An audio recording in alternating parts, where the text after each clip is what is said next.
आप हर दिन जिंदा रहने की कोशिश कर रहे हैं कि आज दंगाई इधर से निकल गए, भाई हम बच गए। आज मैं उस मोहल्ले से गया था, वहां हालात खराब थे, मैं निकल के आ गया। आप डेली वेजिस पे जी रहे हैं। एक बार सामूहिक कोशिश करो। ये कोशिश का समय भी निकलने वाला है आपके हाथ से। सारी जिम्मेदारी सत्ताओं की नहीं होती है। जिंदा कौमें अपने अंदर वो पुरुषार्थ पैदा करती हैं कि सत्ता कोई सी भी हो। और आपको अगर समझ में नहीं आता है तो उनसे सीखिए। उन्होंने कभी भारत की संसद में 50 मुसलमान एमपी पहुंचाने की कोशिश नहीं की। उन्होंने अपनी समाज की सामूहिक शक्ति से इतना डरा दिया कि देश का प्रधानमंत्री ऑन रिकॉर्ड, पढ़ा लिखा प्रधानमंत्री, मक्कार चापलूस प्रधानमंत्री, संसद के अंदर यह कहता है कि इस देश के संसाधनों पर पहला अधिकार माइनॉरिटीज का है। हमारा तो 2 कौड़ी का नेता सड़क छाप ये कहने में लगेगा कि मेरे 2 वोट कट जाएंगे, क्योंकि उसको 2 वोट चाहिए। भाई सत्ता 5 साल की है, 10 साल की है, ये चलती रहेगी। राष्ट्र अनंत अनंत काल तक चलना है। आप तय करें कि इस आजाद भारत के संवैधानिक दृष्टि से आप 8वें दर्जे के नागरिक हैं। आपका काम है टैक्स भरना। आपके मंदिरों का काम है कि उस पे चढ़ाए हुए अरबों खरबों रुपए के चढ़ावे से मुसलमानों की योजनाएं चलाना। आप अपने कातिल को कैसे कैसे मजबूत कर रहे हो, यह आपको अंदाजा ही नहीं है। समय इतना कम है कि अगर कुछ भी बात आपके मन में रह जाएगी, मेरा दावा है कि अगर जिस भाव से आप आए हैं उस भाव से नींद नहीं आएगी आपको। मुझे इस सफर में नींद ही नहीं आती है। मैं जब मंच पे यहां खड़ा हो जाता हूं तो मैं ये भूल जाता हूं कि मैं पिछले 8 घंटे से ट्रेवल कर रहा हूं, क्या थकन। इसके बाद मुझे थकन लगती है। ये अजीब और किस्म का नशा है। और जिस दिन शुरू किया था ये नहीं सोचा था कि कोई क्या कहेगा।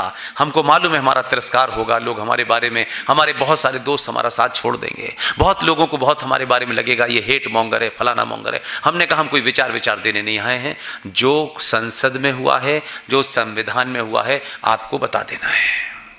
तय आपको करना है कि क्रिकेट का मैच देखना है या महाभारत देखना है, यह आप तय करें, ये मैं नहीं तय करूंगा।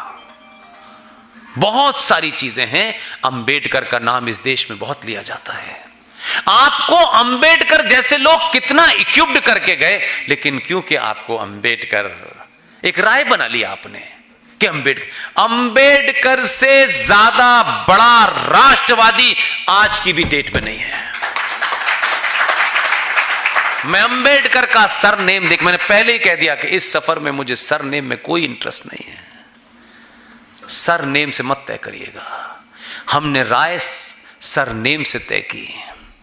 It was Ambedkar who said in the parliament,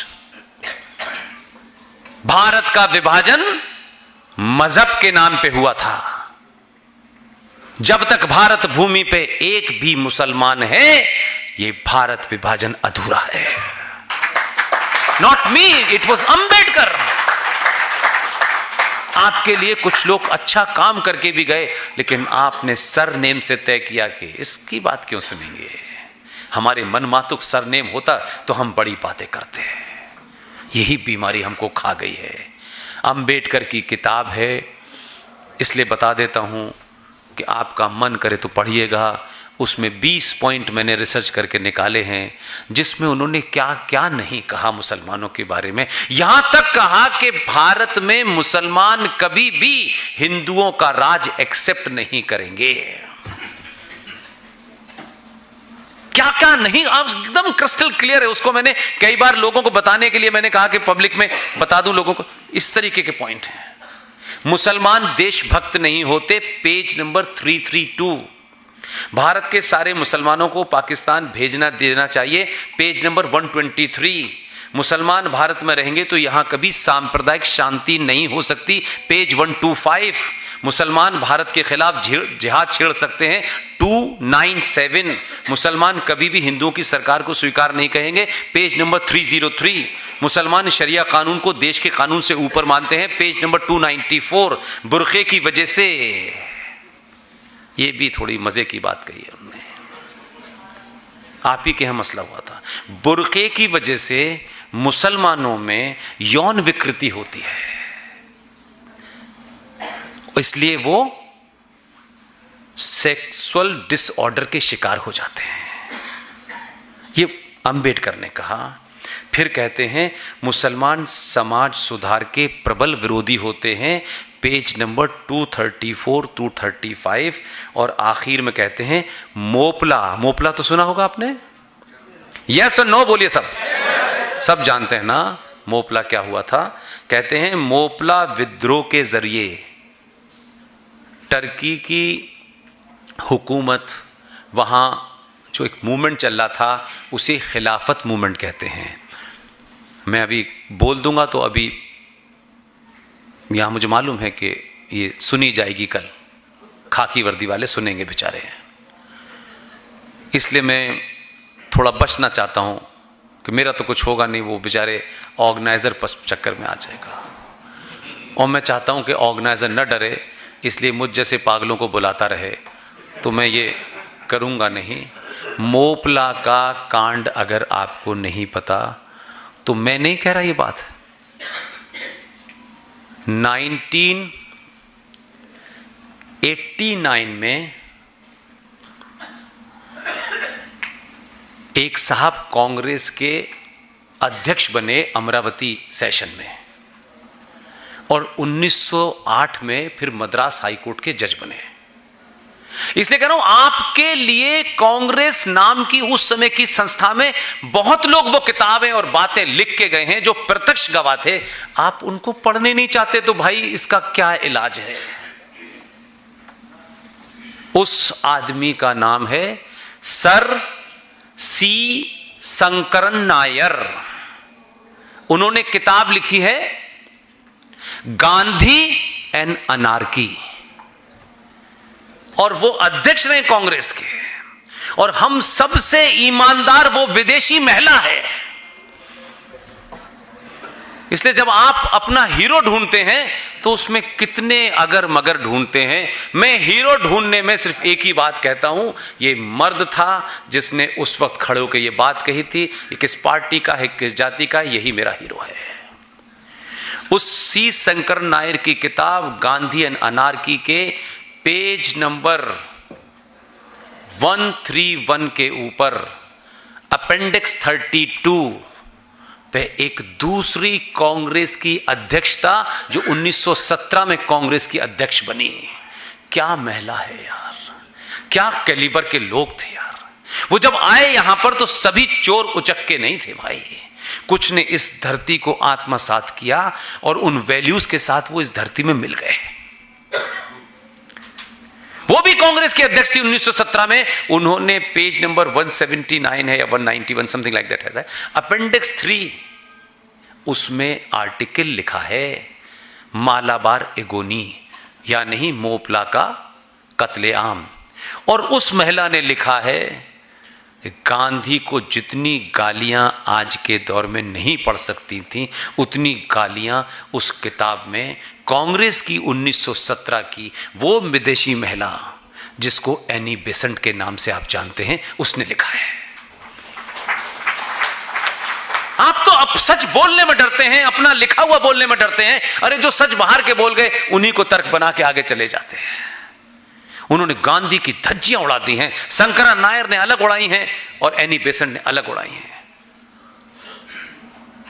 वहां तुर्की में एक विद्रोह चल रहा था, वहां एक खिलाफत मूवमेंट चल रहा था। यहां किसी को पिताजी ने बताया, और जिन दो लोगों ने बताया उनका भी नाम बताऊंगा, उनका भी चरित्र बताऊंगा। वो वहां गए और यहां आके बताया मोहन भाई कि गांधी जी, जो टर्की में खिलाफत मूवमेंट चल रहा है, हमें अगर भारत के मुसलमान इस खिलाफत आंदोलन का समर्थन करेंगे तो हमें अंग्रेजों को निकालने में जल्दी आसानी होगी। लिहाजा आप इस बात का ऐलान करिए कि हम टर्की में चलने वाले खिलाफत मूवमेंट को समर्थन करते हैं। ये गांधी ने कहा। खिलाफत का अर्थ क्या होता है? आपको तो उसने पजामे वाले ने इतनी उर्दू सिखा दी होगी गाली दे दे के। अगेंस्ट, उर्दू में खिलाफ का मतलब होता है अगेंस्ट, राइट? लेकिन जब मैं ये कहूंगा कि मैं आपकी खिलाफत करता हूं, इसका अर्थ बदल जाता है। खिलाफत करता हूं आपकी, इसका मतलब मैं आपका नेतृत्व करता हूं। वहां जो खिलाफत मूवमेंट चल रहा था वो खलीफा की हुकूमत यानी अल्लाह का रिप्रेजेंटेटिव, उसको सत्ता पे स्थापित करने के लिए टर्की में मूवमेंट चल रहा था।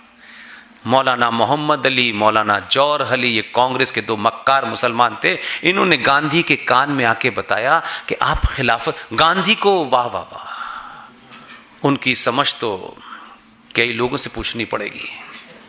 उन्होंने कहा कि खिलाफ, अच्छा, वो खिलाफत का मतलब ही नहीं समझे। यानी यहां लोकतंत्र की पैरवी कर रहे हैं, वहां अल्लाह की हुकूमत नाफिज करने कर रहे हैं। और उन मौलाना ने नहीं बताया, उनको मालूम था कि इससे होगा।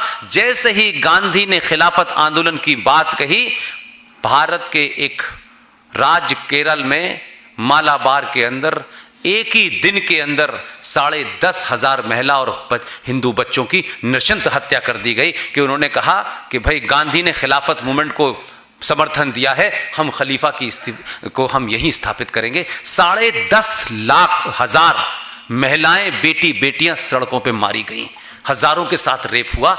उसको आप मोपला के नाम से जानते हैं, मालाबार एगोनी के नाम से जानते हैं।